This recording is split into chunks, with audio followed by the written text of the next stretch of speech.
అవుతుందండి సార్. అర్థం అవ్వకపోతే చెప్పండి నాకు అప్పుడే. ఓకేనా? మళ్ళీ మీరు ఏదో కష్టపడాల్సిన అవసరం లేదు. ఇప్పుడు నేను ఒకటి సింపుల్‌గా చెప్తాను. ఓకే. చెక్ బాక్స్ అని చెప్తాను. చెక్ బాక్స్‌లు ఎట్లా డిజైన్ చేయొచ్చు. అది మీరు మీ ప్రోగ్రామ్ స్టైల్‌లో మీరు చేయండి. ఓకేనా? ప్రోగ్రామ్ రన్నాకర్ స్టైల్ ఇంతకుముందు మీరు చెప్పినప్పుడు ఆ! సింగిల్ రేడియో బటనే సెలక్షన్ ఉంది కదా, మల్టిపుల్ చేయలేమా? మల్టిపుల్ చేస్తే పర్పస్ సర్వ్ అవ్వదు కదా! మల్టిపుల్ చేయాలంటే ఇలా. ఇప్పుడు ఉంది కదా! జీఆర్‌పీ2 అని ఉంది. ఇక్కడ జీఆర్‌పీ2 చేసుకుంటే అప్పుడు మల్టిపుల్ చేయొచ్చు. కానీ దానివల్ల యూజ్ లేదు కదా! మన రిక్వైర్‌మెంట్ రేడియో బటన్ పర్పస్ ఏంటంటే ఔట్ ఆఫ్ 10 ఉన్నప్పుడు ఒకటి సెలెక్ట్ చేసుకోవాలంటే రేడియో బటన్.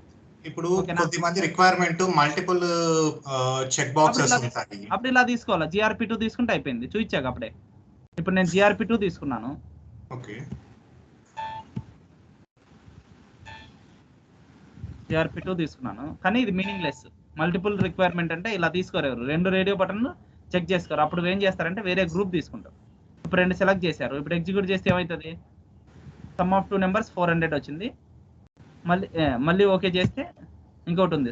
ఇప్పుడు ఒక రేడియో బటన్ వాల్యూ దగ్గరికి వచ్చి అక్కడ ప్రింట్ అయ్యి బయటకు వచ్చేస్తుంది లూప్‌లో. మనం దీన్ని కంపేర్ చేయడానికి కాట్లేదు. ఓకేనా? నంబర్స్ ఒకటి వస్తుంది. ఒకటే వస్తుంది. పైన ఏదంటే అదే వస్తుంది. ఓకే. ఒకవేళ సబ్‌స్ట్రాక్షన్ అయితే అది ఒకటే వస్తుంది. ఎందుకు మనం ఇఫ్‌లో లాజిక్ సెపరేట్ రాసుకోవాలి దాన్ని. ఓకేనా? అటువంటప్పుడు ఏం చేస్తామంటే రెండు చేయాలన్నప్పుడు జనరల్‌గా రేడియో బటన్ వాడేది ఓన్లీ సింగిల్ సెలెక్ట్ చేసుకోవడానికి. ఓకేనా? మల్టిపుల్ సెలెక్ట్ చేసుకోవడానికి చెక్ బాక్స్ అనే కాన్సెప్ట్ ఉంటుంది. ఓకేనా?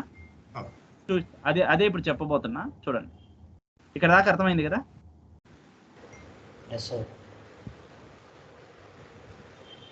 జస్ట్ నేను చెక్ బాక్స్ ఎలా ఉంటుందో చెప్తున్నా. ఈ ప్రోగ్రామ్ డిలీట్ చేస్తున్నా.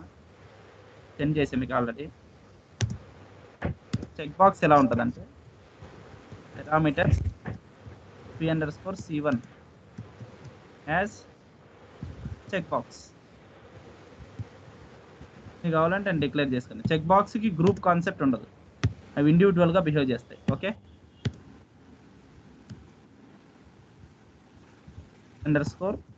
c2 మీరు ఇదేదో ప్రోగ్రామ్స్ గుర్తుపెట్టుకొని చేయాల్సిన అవసరం ఏం లేదు. జస్ట్ చెక్ బాక్స్ అంటే ఎలా ఉంటుంది ఏంటి తెలిస్తే చాలు. మీకు మర్చిపోకుండా ఉండడానికి ఇలా ఉంటాయని చెప్తున్నా. రేడియో బటన్ కానీ ఆ ప్రోగ్రామ్ జస్ట్ అండర్స్టాండింగ్ పర్పస్కే. p_c3 check box. p_c4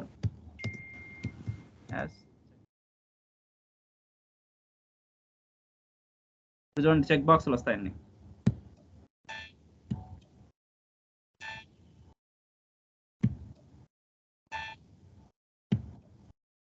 వచ్చినాయి చెక్ బాక్స్లు. చెక్ బాక్స్లు ఎట్లాంటివి? ఇప్పుడు మీకు లాంగ్వేజెస్ నోన్ అని ఎక్కడైనా అప్లికేషన్లో సెలెక్ట్ చేసుకోవాలంటే మనకి తెలుగు కాకుండా ఇంకా ఎక్స్ట్రా తెలిసి ఉంటాయి కదా. తెలుగు, హిందీ, ఇంగ్లీష్ 3 సెలెక్ట్ చేసుకోవచ్చు. ఇప్పుడు కూడా p_c1 సెలెక్ట్ చేసుకోవచ్చు, p_c3, p_c4, ఓకే, p_c5 అన్నీ సెలెక్ట్ చేసుకున్నాం. ఓకేనా? ఇప్పుడు ఇది సెలెక్ట్ చేసుకున్న దాన్ని బట్టి లాజిక్ రాయాలనుకో. ఇప్పుడు అవుట్ ఆఫ్ 4లో ఒకటి సెలెక్ట్ చేసుకున్నా కాబట్టి ఇఫ్ ఎండ్ ఇఫ్లోనే ఎల్సిఫ్ రాసుకున్నా. ఇప్పుడు మీరు లాజిక్ ఎలా రాసుకోవాలంటే సపరేట్ ఇఫ్లు రాసుకోవాలి. ఓకేనా? If c1 is equal to capital, దీని వాల్యూ కూడా అంతే. సెలెక్ట్ చేస్తే ఎక్స్ ఉంటుంది, లేకపోతే స్పేస్ ఉంటుంది. ఎక్స్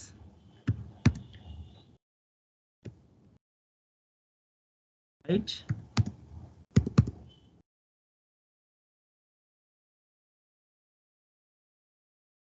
ఆర్ సెలెక్టెడ్ చూపిస్తాను నేను, మళ్ళీ మీరు అన్ని చేసుకోండి. ఆర్ సెలెక్టెడ్ p_c1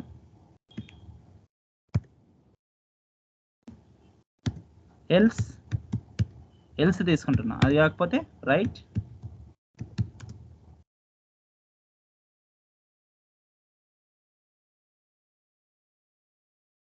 ఏం చేసాం మనం? యు ఆర్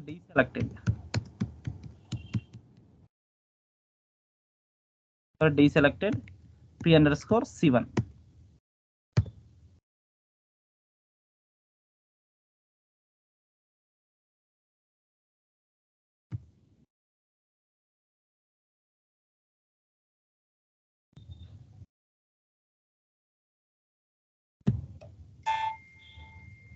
అన్నిటికీ ఇట్లా సపరేట్ ఇఫ్లు రాసుకోవాలి. అదొక ఇఫ్ బ్లాక్, తర్వాత ఇఫ్ బ్లాక్. ఎందుకు మనం ఇది సెలెక్ట్ చేయొచ్చు, ఇది చేయొచ్చు, ఇది చేయొచ్చు, ఏదైనా చేయొచ్చు కదా. అందుకు ఇందాక రేడియో బటన్లో ఏం చేసాం, మనం ఓన్లీ ఒకటే సెలెక్ట్ చేసుకునేటట్టు లాజిక్ రాసుకున్నాం. రేడియో బటన్ అంటే అవుట్ ఆఫ్ మల్టిపుల్ చాయిస్ లాగా. p_c2x అయితే you are selected p_c2.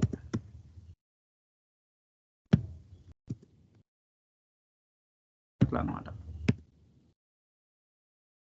p_c3 అయితే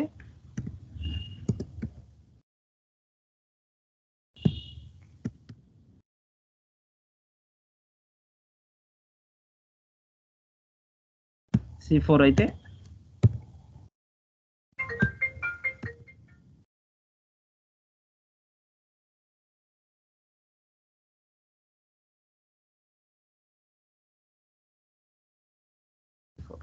అర్థమైందా? ఇప్పుడు ప్రతి లైన్ చెక్ చేస్తుంది. ఇప్పుడు అదే ఇఫ్ ఎండ్ ఇఫ్ లో ఎల్స్ ఇఫ్లు రాసుకుంటూ పోతే ఓన్లీ ఒకటే అవుతుంది. ఒకటే ట్రూ అయినప్పుడు అది పోతాం. మనం ఇండివిజువాలిటీగా చెక్ చేయాలనుకున్నప్పుడు ఇండివిజువల్గా ఇఫ్ బ్లాక్లు రాసుకుంటాం. ఇప్పుడు మీరు ఇఫ్ అన్ని చెక్ చేశారు, p_c4 చెక్ చేశారు, ఇప్పుడు ఎగ్జిక్యూట్ చేశారు.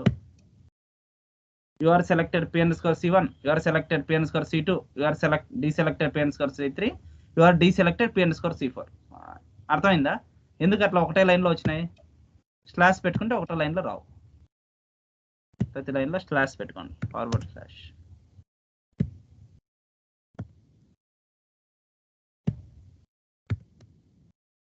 సెలెక్ట్ చేస్తే సెలెక్ట్ అని వస్తుంది, డీసెలెక్ట్ అంటే డీసెలెక్ట్ వస్తుంది.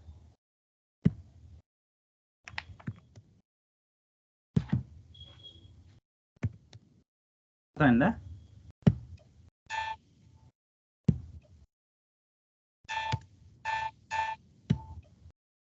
చూడండి, ఓన్లీ p_c4 సెలెక్ట్ చేశాను, ఎగ్జిక్యూట్ చేశాను. ఇప్పుడు ఏమొచ్చింది? You are deselected c1, you are deselected c2, you are deselected p_c3, you are selected p_c4. అర్థమైంది అందరికి? ఇప్పుడు మీరు ఎడిషన్ సబ్స్ట్రాక్షన్ దీనికి చేయాలనుకున్నారు అనుకో, అప్పుడు ఎల్స్ బ్లాక్ కూడా అవసరం లేదు, ఓన్లీ ఇఫ్ బ్లాక్ రాసుకోండి. అర్థమైందా? if p_c1 = x అయితే ఎడిషన్ పర్ఫామ్ చేయండి, ఎల్స్ బ్లాక్ తీసేయండి. ఎల్స్ తీసేస్తే ఏమవుతుంది? ఏం కాదు, ఓన్లీ సెలెక్ట్ అయితే వస్తుంది, లేదంటే రాదు.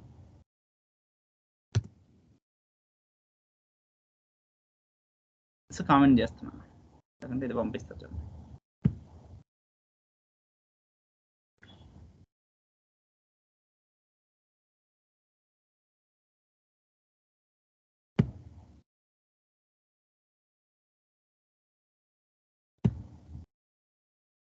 ఎల్స్ తీస్తే ప్రోగ్రామ్లో ఏమైనా నష్టం వస్తుందా? ఓన్లీ ఇఫ్ బ్లాక్ ఎగ్జిక్యూట్ అవుతుంది.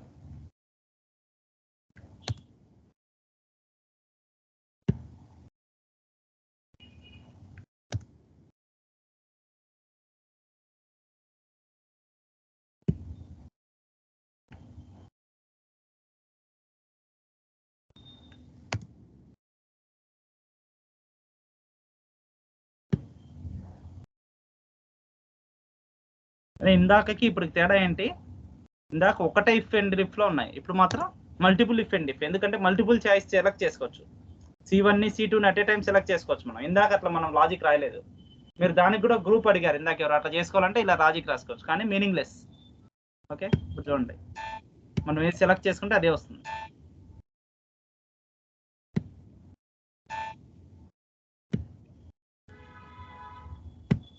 అది ఇది సెలెక్ట్ చేసామనుకో,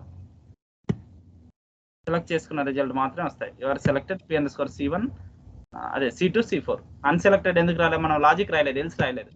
మీరు క్యాల్కులేషన్ చేయాలని అంతే. p_c1కి నేమ్స్ ఇవ్వాలంటే ఎక్కడ ఇస్తారు? Go to selection text element, selection text, ఇక్కడ ఎడిషన్ సబ్స్ట్రాక్షన్ అని ఇవ్వండి.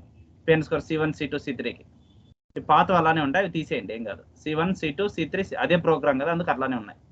వీటికి నేమ్స్ ఇవ్వండి, c1 = ఎడిషన్, సబ్స్ట్రాక్షన్, మల్టిప్లికేషన్ అని. అప్పుడు దాని బదులు ఏం చేస్తారు? మీరు ఖచ్చితంగా చేయాలి రేపటికి. మీరు p_c1 అయితే ఇక్కడ ఏం చేయాలి? v_z = p_a + p_b ప్రింట్ చేయండి రిజల్ట్. సి అయినప్పుడు ఇది. మీరు అన్ని సెలెక్ట్ చేసుకుంటే అన్ని ఒకటేసారి వస్తాయి. అర్థమైంది అందరికి?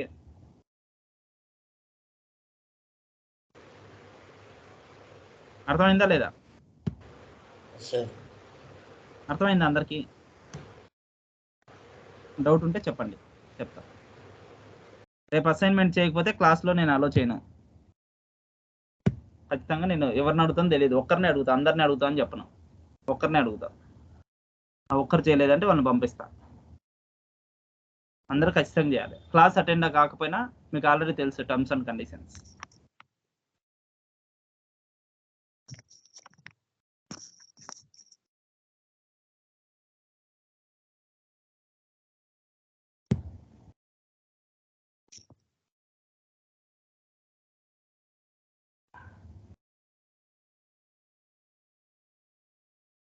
క్లియర్ అందరికీ?